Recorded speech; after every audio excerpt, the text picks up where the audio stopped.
prompted the second major bombing campaign over North Vietnam by the United States. Named Linebacker I and II, these operations would have a major effect on thwarting North Vietnamese political and military efforts. Air Force General Robert N. Ginsburg, of the Office of the Secretary of the Air Force, summed up the attitudes of U.S. commanders by remarking that Linebacker had a greater impact in its first 4 months of operation than Rolling Thunder had in 3.5 years. Operation Linebacker II. North Vietnamese invasion. On Good Friday, March 30, 1972, 3 North Vietnamese divisions crossed the demilitarized zone separating the Democratic Republic of Vietnam from the Republic of Vietnam and invaded the northernmost provinces of the latter.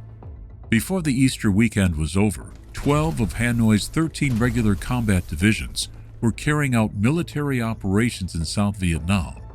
The 120,000-soldier force was equipped with more than 200 T-34, T-54, and PT-76 tanks, as well as mobile radar-controlled anti-aircraft weapons and portable surface-to-air missiles. The North Vietnamese invasion, timed to exploit adverse weather during the transition from the northeast to southwest monsoon, and initiated to enable Hanoi to strengthen its political hand at the Paris peace talks. Subscribe to our channel and get notification when we release new episodes. Prompted the second major bombing campaign over North Vietnam by the United States. Named Linebacker I and II, these operations would have a major effect on thwarting North Vietnamese political and military efforts. Operation Linebacker I was a U.S. 7th Air Force and U.S. Navy Task Force 77 air interdiction campaign conducted against North Vietnam from May 9th to the 23rd of October 1972. Objectives were to curtail the military resupply of North Vietnam from external sources, to destroy internal stockpiles of military supplies and equipment wherever located, to destroy targets throughout North Vietnam, which were providing direct support to the nation's war effort in South Vietnam, and to restrict the flow of forces and supplies to the battlefield, thereby inhibiting Hanoi's newfound dependency on advanced means of warfare. The overall objective was to sap the foundations of the enemy's desire to prolong the conflict by hampering its ability to conduct sustained combat operations, to induce its return to meaningful negotiations for a diplomatic settlement of the conflict. The Nixon administration shared the view of its predecessor that U.S. national objectives in the Vietnam War were limited. Linebacker I played a crucial role in blunting the northern offensive by drying up its vital sources of supply. Air Force General Robert N. Ginsburg, of the Office of the Secretary of the Air Force, summed up the attitudes of U.S. commanders by remarking that Linebacker had a greater impact in its first 4 months of operation than Rolling Thunder had in 3.5 years. Although Henry Kissinger may have announced that peace was at hand, it was not going to come easily. American bombers would once again return to the skies of North Vietnam in 1972 during Operation Linebacker II, before the American commitment to the Vietnam War came to an end. A maximum effort. Before Linebacker II, it had been hoped that the war could be concluded through diplomacy, but by mid-December it was clear the enemy was stalling at the negotiating table. President Richard M. Nixon's patience ran out, and he issued this order to the Joint Chiefs. You are to commence at approximately 1200 Zulu, December 18, 1972, a 3-day maximum effort, repeat, maximum effort, of B-52 TAC air strikes in the Hanoi and Haiphong areas. Object is maximum destruction of selected targets. Be prepared to extend operations past 3 days if directed. All previous air campaigns, including Linebacker I from May to October 1972, had been limited, designed to interdict the overland routes by which the North resupplied its regular units and Viet Cong forces operating in South Vietnam. Linebacker II was to be different. The intent was to destroy all major target complexes in the Hanoi and Haiphong areas using 2 distinct efforts, both of which had to contend with the monsoon season. An all-weather force of heavy B-52s and smaller F-111 attack aircraft would bomb by night while tactical aircraft would continue to press daytime attacks. The U.S. had a force of 207 B-52 bombers available for use in Southeast Asia. 54 bombers were based at Utapao Base, Thailand, while 153 were at Andersen Air Force Base, Guam.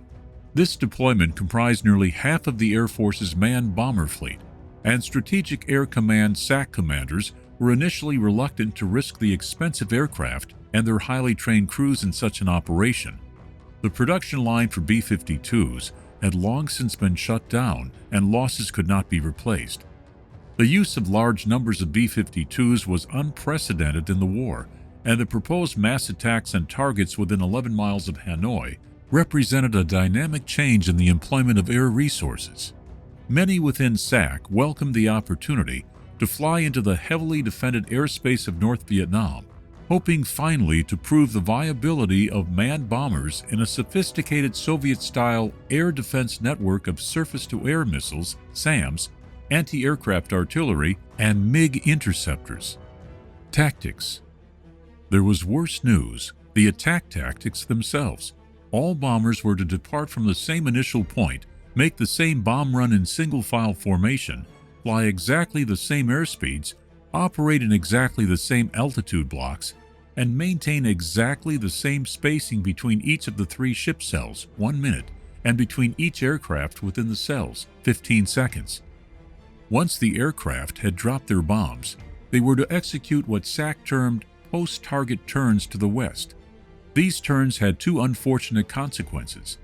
The B-52s would be turning into a strong headwind, slowing their ground speed by 120 miles per hour and prolonging their stay in the target area, and the turns would point the emitter antennas of their electronic warfare systems away from the radars they were attempting to jam, degrading the effectiveness of the cells as well as showing the largest radar cross-section to the missile guidance radars. Air Force tactical air units were called upon for double duty. They were to fly in support of the nighttime bomber attacks, then go on to conduct a vigorous attack effort in the daytime. In the course of the campaign's 11 days, TAC air units flew 530 daytime sorties. The first 3 missions of the operation were flown on 3 consecutive nights beginning on December 18, 1972. On the first night, 129 bombers took off, 87 of them from Guam. The bombers were supported by 39 aircraft provided by the 7th Air Force, the Navy's Task Force 77, and the Marine Corps. F-4 fighter escorts, F-105 Wild Weasels for surface-to-air missile suppression, Air Force EB-66, and Navy EA-6 radar jamming aircraft using chaff drops, KC-135 tankers for refueling, and search and rescue aircraft. The skies were dominated by American air power to ensure the safety of the aircraft involved in the operation. The targets of the first wave of bombers were the North Vietnamese airfields at Kep, Phuc, Yen, and Hoa Lac, and a warehouse complex at Yen Vien, while the second and third waves struck targets around Hanoi. 3 aircraft were shot down by the 68 SAMs launched by North Vietnamese batteries. Only one of the 3 downed crews could be rescued. That same evening, an Air Force F-111 Aardvark was shot down while on a mission to bomb the broadcasting facilities of Radio Hanoi. On the second night, 93 sorties were flown by the bombers. Although 20 SAMs were launched and a number of bombers were damaged, none were lost on the mission. Tragedy. SAC expected that the third and supposedly last night of the operation would proceed just as well as the previous one, but the combination of repetitive tactics, degraded electronic warfare systems, and limited jamming capability led to dire consequences when, as the official Air Force history of the campaign has stated, all hell broke loose. The North Vietnamese leaders had expected a U.S. air attack, but they were shocked by the intensity of the assault on December 18th. Reacting swiftly, they used their SAMs effectively and quickly began to concentrate their efforts on the post-target turn. The repetitious nature of the previous evening's strike profiles had allowed air defense forces to anticipate strike patterns and to salvo 34 missiles into the target area. On day 3, tragedy struck. Only 90 of 99 planned B-52 sorties were effective, and 6 B-52s were shot down. 2 G version and 1 D version were lost in the first wave, and an identical number were downed in the third wave. 3 were struck prior to bomb release, and 3 afterward. 4 went down near Hanoi, while 2 made it out of North Vietnam. None of the lost B-52Gs had been modified to carry the new AN/ALT-22 electronic countermeasure ECM equipment. In the first 3 days of the campaign, 5 unmodified Gs and only 1 modified G had been lost. Of the total of 9 B-52s lost to date, 5 had been hit during their turn off the target. This constituted an unacceptably high 7% loss rate. Even so, General John C. Meyer, Commander-in-Chief of SAC, made the tough decision to press on, calling for even heavier strikes on missile sites and storage areas. His decision proved to be correct, for the enemy also had been hurt and now was rapidly expending aircraft defense. Tactics were altered again too. Cell separation and times over target were compressed to 90 and 120 seconds respectively. The altitude separation between aircraft cells was increased, and withdrawal routes were changed, enabling some bomber streams to withdraw directly toward the Gulf of Tonkin. Electronic warfare officers received authorization to add an ALT-28 ECM transmitter to their system with the intent of jamming the SAM downlink frequency. The attacks go on. On day 4 of the campaign, attacks were staged by only 30 heavy bombers, all D models from U to PAO. Planning was simplified, and a total of 75 tactical aircraft were available for support. 2 B-52s were lost to SAMs in an attack on Bac Mai airfield. On each of the next 3 days, days 5, 6, and 7, attacks were made with packages of 30 B-52s, losing none. The Air Force was making good use of its experience in new tactics, including altitude changes, multiple approach paths, and the selection of new targets outside the Hanoi-Haiphong area to confuse the North Vietnamese defenders. On December 24th, Airman First Class Elbert Moore, a gunner on the B-52 Rubio III, shot down a MiG. U.S. bombing forces stood down on Christmas Day in order to give planners a chance to review events so far and give the crews some rest. Politically, the stand-down was like the previous bombing halts, a well-intended signal that negotiations were in order. Once again, the North Vietnamese interpreted the respite as a sign of American weakness, and they spent the day feverishly restocking their SAM sites with missiles. The next day, day 8, the bombing resumed. All of the previous experience gained was exploited in new tactics. 78 B-52s in 4 flights attacked Hanoi simultaneously from 4 different directions. At the same time, 42 aircraft and 3 other flights struck Haiphong, North Vietnam's principal harbor and transshipment point for military supplies. The compressed nature of the attack intensified the difficulties of the 114 tactical support aircraft. However, they executed the mission flawlessly. The F-4 Phantom served as the MiG cap and also dispensed the dense chaff blanket necessary to shield the B-52s from enemy radar. Phantoms and the redoubtable Republic F-105 Thunder Chiefs suppressed SAMs in the dangerous Wild Weasel mission. The attack on day 8 went off with precision, though 2 more B-52s were lost because of the heavy increase in SAM firings. The U.S. Air Force had now established a clear ascendancy over the North Vietnamese defenders. 60 B-52s were dispatched on each of the 3 remaining nights of the campaign, days 9, 10, and 11.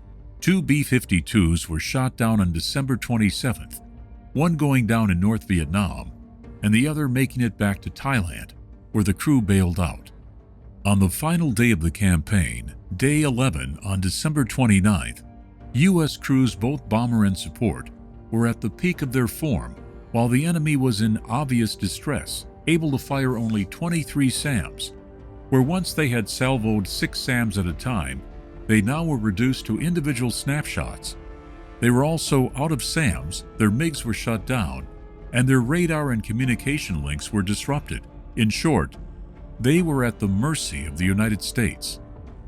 Results: The North Vietnamese government complained that the U.S. had carpet-bombed hospitals, schools, and residential areas, committing barbarous crimes against our people, citing the bombing of Bach Mai Hospital on December 22nd and Cam Tien Street on December 26th, which they claimed had killed 278, wounded 290, and destroyed more than 2,000 homes. According to official North Vietnamese sources, the bombing campaign killed 1,624 civilians, including 306 in Haiphong and 1,328 in Hanoi.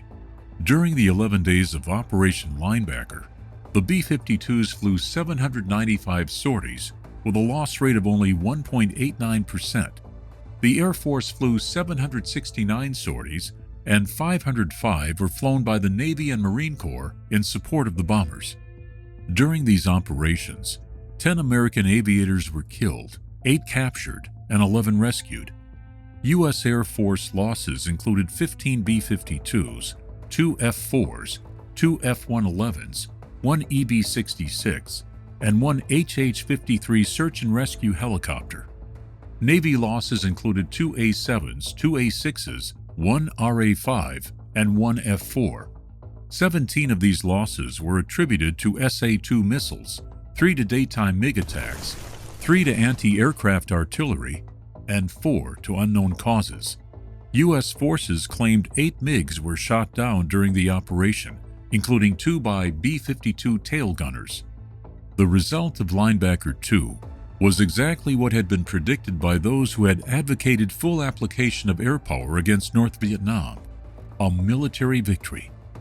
The badly shaken North Vietnamese accepted that the war was at a stalemate, returned to the negotiating table in Paris, and signed the Paris Peace Accords on January 27, 1973. Within 60 days of the signing, 591 American POWs were released and back in the United States.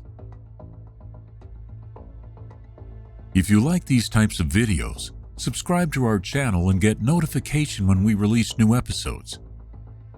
For more interesting military history content, check out our video library.